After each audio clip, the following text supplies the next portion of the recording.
Yo, what's going on, everybody? Pete Forsey, the podcast. Thanks for tuning in. We got a pretty good show lined up for you. A little quick one after conference title game. Not the best weekend as far as football. Not the best conference title weekend. It was solid. Chiefs, real excited for them. Arrowhead. Spent some time in Kansas City. Great fan base. Totally deserve it. Organization, first class. Know a lot of people over there still. Really happy for them.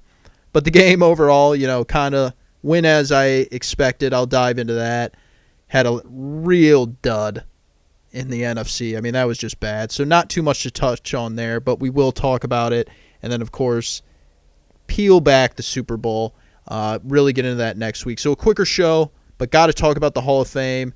Got that on the background right now. Got to talk about Nolan Arenado. He's been a popular trade target for the St. Louis Cardinals. He speaks out against his current team, the Colorado Rockies. And, yeah, we'll talk about South Beach and the Super Bowl. They're playing host. We'll dive right in. It's episode 34 of the podcast.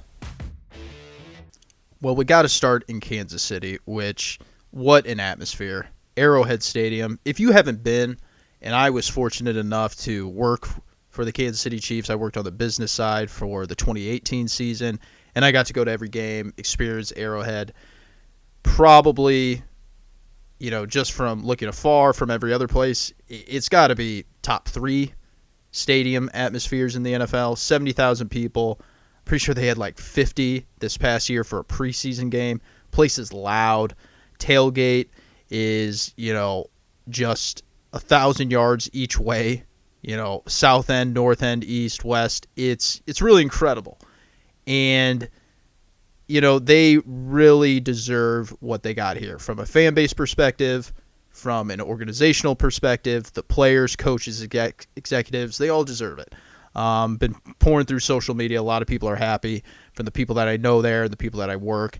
Hats off to them. They built a great team. They won the game, and they're down in South Florida, at least here soon.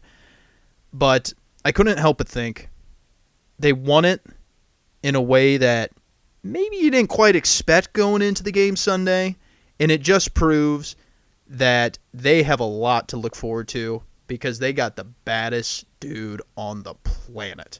Patrick Mahomes won the game really with that 27-yard touchdown. Because he rushed for, I think it was 53 yards, 8 carries, and it really just pivoted the game. It wasn't his arm. It wasn't spectacular throws before that. It was him waddling for first down after first down.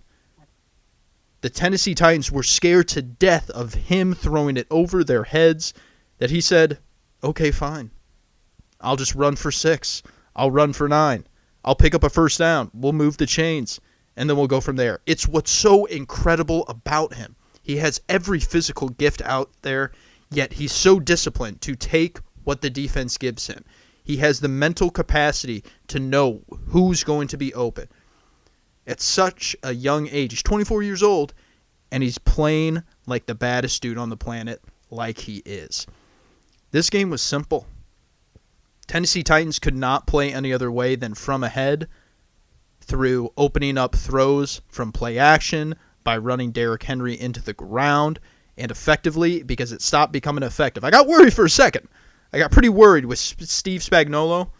I said, are you going to sell out at any point? Because that's the only way they can win. If they throw it over your head, Steve, it doesn't matter. If they score 7 points, let them score fast. That way the clock isn't burnt. Because right now, if you let 9-minute drives, I was infuriated that he was letting this happen. After the 9-minute drive with Henry, I go, this is how you lose. This is how you lose. Letting them score 7 points and then leaving no time. If they score 7 points fast, it doesn't matter. You got the baddest dude in the NFL quarterbacking you. He can play in a shootout. They can score in 3 plays. And thankfully, Spagnuolo went to the 6-1 defense, 6 defensive linemen, 1 linebacker. He went to goal line on a 4th down at midfield. Finally, he said it, okay, if he burns my DBs, whatever, doesn't matter. We got number 15. And number 15 showed out. Tyreek Hill ran a great route. That was an absolute dart of a touchdown. I even forget who else scored because this was really just of one player getting pressed with a deficit in a game, and he just shook it off. No sweat.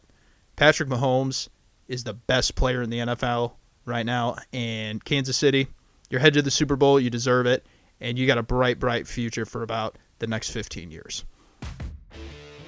On the other side of things, we had the San Francisco 49ers, and we had the Green Bay Packers, and what a dud. Oh my gosh. It all came to fruition just as I suspected. I gave them credit. After last week when they won the football game against Seattle. I don't know why, because it went as pretty much I expected. Seattle ran out of gas. I guess, anytime you win a game in the NFL, you deserve credit. But the defense that I thought was suspect entering the playoffs, it ended up being suspect. Mike Pettin was awful. Okay, he has to take a hard look in the mirror after his rushing defense got pounded for 230 yards by an undrafted free agent, which, for anyone who's been watching the 49ers, Raheem Mostert, he's been playing well. It's not like he's been an unknown, but this was definitely the coming out party, his best game of his career. And he only forced Jimmy Garoppolo to throw 8 times during the football game. That's not good. Okay, that is an embarrassing playoff loss. I think the Packers are in a pretty good spot as an organization, but, anytime you just don't show up. They didn't show up twice against the same team in 1 year. Anytime that happens, you really got to look at things, from a coaching staff standpoint. Like, what are we doing wrong here? Because while the players didn't play well, this is more on us. So Matt LaFleur, one day are we going to look back and say, remember when Matt LaFleur made it to the conference title game? Yeah, we may forget that because it could be an outlier. They won 14 games this year. Like I said, they're not in a bad spot, but they didn't show up twice against the same team. Now, are the 49ers that good? Maybe. Because I think this is the best team to give Kansas City fits. I'll get to that later on in the show. But they are a very, very, very balanced team. We hear it every year about the best team that can win in multiple ways and is quote-unquote balanced. This team really is one of the stronger teams as far as winning the game in every facet. You want to run power football, we can do that.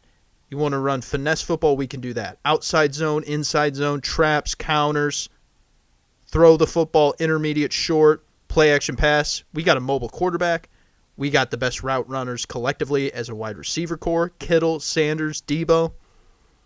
This is a doggone good football team. It was on display, but they didn't even display it in every way. It was just their running game. Tevin Coleman out, injury. Probably not going to play in the Super Bowl. Well, that's okay. We got Breida, who fumbles the football all the time, but we also have this other guy who's been on 6 teams, who can pound it 29 times for 230 yards on the ground. Niners, man, Kyle Shanahan. It's really funny that there were individuals out there that thought he was on the hot seat if he didn't make the playoffs this year. It's like, really? After you lose your quarterback, your starting quarterback, for $28 million per year in 2018, and you take over a god-awful roster in 2017 after Chip Kelly was in there for a year? This was don't forget, this was one of the worst-run organizations from, 2014 until Shanahan got there. Just 3 years of futility from Jed York and Trent Baalke and Colin Kaepernick on the field, off the field. It was just like, this is just not run well. This is bad. You had Tom Sula in for a year. You had Chip Kelly in for a year. Now we got Shanahan. He was in a very, very dark place. Not Shanahan himself, but the organization. He came out, turned on the lights, and now the Rushmore organization. San Francisco is up there with Pittsburgh Steelers, Dallas Cowboys. You got to throw New England up there now. These are the Rushmore franchises of the NFL, and they're back in the big game. And it really was just a no-show by Green Bay once again. And while San Francisco wasn't firing on all cylinders, I don't think, just because, again, they were just rushing it up the gut, it does prove, because of this game and every other game leading up until this point, they're a bad team, because if you force them to play left-handed, they can play left-handed. That wasn't the case with Tennessee. So come Super Bowl time, when Kansas City's kicking off and they want to force a team to play a different way, well, you got a team that can play every way in San Francisco. It's going to be an incredible game. It was a solid conference title game on Sunday, title day, I should say. Wasn't great. It was solid. Chiefs, congratulations. Niners, congratulations. Cannot wait for February 2nd. Okay, the big news of today was the Hall of Fame. Two individuals, Derek Jeter, Larry Walker, inducted to the Hall of Fame for the 2020 class. Congratulations to both of them. I'm not one of those where I'm never going to be upset if I don't agree someone should get in. I'll only, state my argument as to why I wouldn't vote for him. But if everybody else thinks, if the majority vote is that he should be in the Hall of Fame, well then okay, I can live with that. Under a certain couple rules, which I'll get on to later when it pertains to the Hall of Fame. But for Larry Walker, he got in at 76.6%. He got 304 votes. So 10th year on the ballot, Walker gets in. I can live with it. Would I have voted for him? No. I don't think he played enough. I think availability is an underrated part in baseball. It's not the Coors Field factor, though I do think it benefited him. I know there's park-adjusted stats, but the fact that you do have the ball coming in, the fact that you can operate under the fact that you're playing at Coors Field and the ball is going to fly, it helps you hit better. My big issue with Larry Walker is his availability. He didn't play. His seasons weren't long enough. He only played 150-plus games once in his career. Derek Jeter, on the other hand, 12 years of 150-plus games. He played the outfield, and he was a solid right fielder. He was a very good base runner, Larry Walker. To me, he was just Hall of Very Good, but upon further review for the last 10 years, others think he's a Hall of Famer. Okay, he's in. I can live with it. But Derek Jeter, 99.7% of the total votes. He got 396 of 397. There was one individual. Gosh, I hope we learn his name. I cannot believe that someone is this arrogant, this big of a jerk to throw in a ballot when when you can make the argument that with the rule of 10 that sometimes you have to leave someone off for the sake of throwing a vote to another. It wasn't that case. That wasn't the case this year. Okay, there was plenty of room.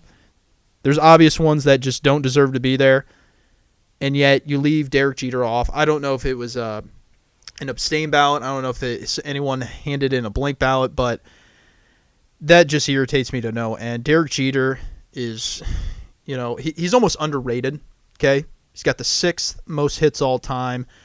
In the live ball era, he's got the 11th most WAR, which I'm not the biggest fan of WAR, but a lot of people like that statistic. He is he's a postseason hero, which I always think that stuff really just adds to your resume more than it actually, solidifies it. Derek Jeter is just everything you want in baseball. Character, intangibles, leadership, off the field, on the field, how you establish a program. I was, really it's Patrick Mahomes style stuff. Patrick Mahomes actually tweeted it out. He goes, how the heck was Derek Jeter not unanimous? I don't know, Pat. I do not know. But those two will be in the Hall of Fame. And I'm okay with both of them. I think Jeter deserves it. Larry Walker, I wouldn't have done it, but it's okay that he's in. The one that I think they really messed up, 70%, 278 votes, 8th year on the ballot, Curt Schilling. Here's my thing with Schilling. Is he a nut? Yeah, he's a nut. Do some of the things that he tweets out, comes out of his mouth, do I agree with it? No. Do I think it's borderline heinous? Yeah, I do. But the thing about Schilling is he's saying all this post-career. If he would have been saying this stuff during his career while he was a member of baseball, I think it would be a mistake to put him in the Hall of Fame. I think you would have to consider those things if he had done this during his playing career, or if he was a coach, or if he was working in the front office. But Curt Schilling is doing this after the fact. He is not a part of baseball anymore. He was, and that's what the Hall of Fame is about. Recognizing those who brought great honor to the game, their performance, contributions to their team, contributions overall to baseball. So, Curt Schilling has the best strikeout to walk ratio of all time. He has 3 second place finishes in the Cy Young because he was blocked by just extraordinary talent in Pedro and Roger Clemens, and even RJ, Randy Johnson, during his era. He was, he was just blocked. It was a logjam. Curt Schilling definitely deserves to be in the Hall of Fame. I'm not so upset about what he does now because he's not a member of baseball. It's about the integrity clause is about when you were with the team. Barry Bonds, I'm not putting him in. I'm not. He cheated the game. Any person who uses steroids is a cheater. I don't think breaking the rules should be negotiable when bestowing the highest honor in all of the sport. That's Barry Bonds. That's Gary Sheffield. That's Roger Clemens. They are out. Manny Ramirez, obviously, cheated many times. Alex Rodriguez, he's out. Andy Pettitte, him, he used HGH. I don't think HGH is the same as steroids. But while I don't have a whole lot of evidence to prove that HGH improves your performance, it definitely heals you up so you can get back on the field. Therefore, that is an enhancement. Andy Pettitte can't put you in. Sammy Sosa can't put you in. I just don't understand why people want to compromise the integrity of sport. Fair play. We just had a huge scandal come down on the Houston Astros. They're getting hammered. Their GM's gone. Their coach is gone. Their draft picks are gone. $5 million is gone to the owner, which is nothing. But it goes to show the whole reason we sit down is that it is an even playing field. We want to see my best versus your best. And because the baseball writers and media coverage are complicit in the entire thing and just want to wash it away and put the best players in the hall, because that's what they think it is. They just think it's, the best players are what we're representing here. No, you're representing the entirety of the sport. You're representing everyone. The Hall of Fame is not just a talk about the Hall of Fame. It's about the third-year minor leaguer trying to make the team out of spring training in 1992. He's trying his best. He worked out all offseason to get there. But then the other guy who was invited to camp used steroids. And he knows he's using steroids. He's not saying a thing. He's playing the game clean. There's 2 guys, one dirty, one clean. And the dirty guy gets the job. And he gets the money. And he gets the career. By letting people in the Hall of Fame who did the same thing and who were better players, better performance-wise, you're saying that's okay. We're not the morality police here. Ty Cobb is always the worst example that I get on this. Well, but what about Ty Cobb? He was a racist. Yeah, he was a crummy individual. I agree. But society changes, custom changes. I'm talking about fair play. Fair play. I'm not letting steroid users in the Hall of Fame. It's so much more than that. And I'm glad that once again, Bonds, 60.7%. Roger Clemens, a tick above 61 flat percent. Gary Sheffield, 30.5. I'm glad they are not getting in. I'm glad they're going to fall off the ballot. And then we'll take it to the Errors Committee to see if they get in. But for right now, writers are not voting them in. Correct move. Derek Jeter, congratulations. Larry Walker, congratulations. There is no room in the Hall of Fame for steroid users.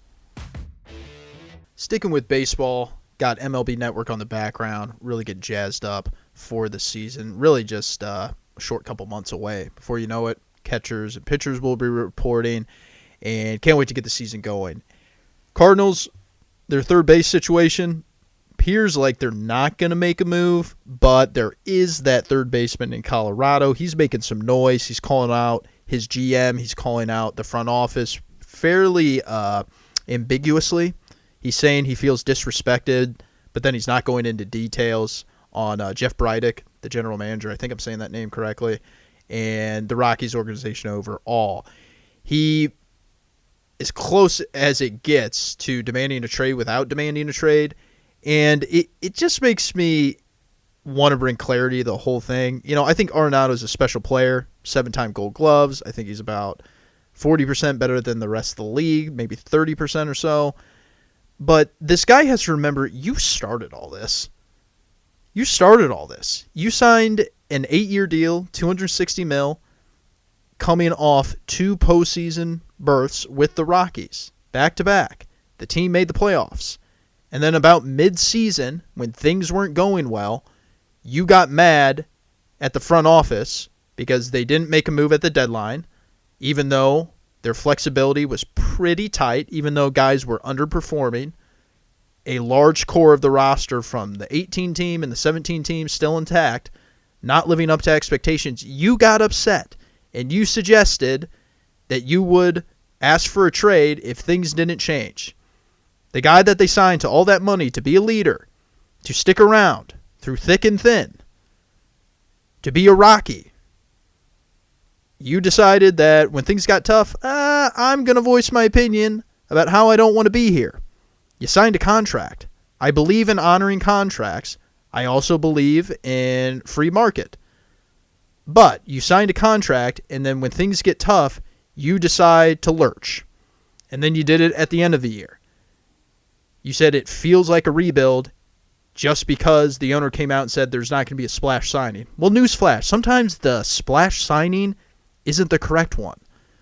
And it's definitely not the correct one for the Colorado Rockies right now.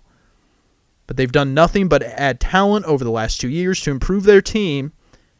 And now Nolan Arenado is saying he feels disrespected because the executives won't put to bed here until recently that he was not in trade rumors. I mean, I guess that's not what Arenado's talking about necessarily, because he won't tell us, because he's deciding to come out and say that he's ticked off, but then he won't explain himself, which, yeah, you don't really have a whole lot of spine when you do that. You know, I just think this really comes up as, you know, small on his part. If you're going to be upset, why don't you say the reason why? Elaborate a little bit. Otherwise, just don't say anything. Doesn't help your case. You just look like a complainer. You sound like a guy who thinks he knows what he's talking about when it comes to running the organization, but then doesn't offer any idea as to how they should go about it. Jeff Breidick is an underrated general manager. He's kept the Rockies afloat. Dick Monfort is an underrated owner in baseball. I'm pretty sure the Rockies are like third in attendance over the last couple of years. They're a pretty doggone good franchise. They don't win the most games, but they're a pretty doggone good franchise. Arenado kind of looks bad in this one. I think he would have been better off just not saying anything. Okay, real early Super Bowl preview. Going to really break that down next week. But, you know, first things first, I think Chiefs are going to win the football game. I really think Andy Reid, 2 weeks to prepare, just like a bye week. And Kyle Shanahan, obviously no slouch.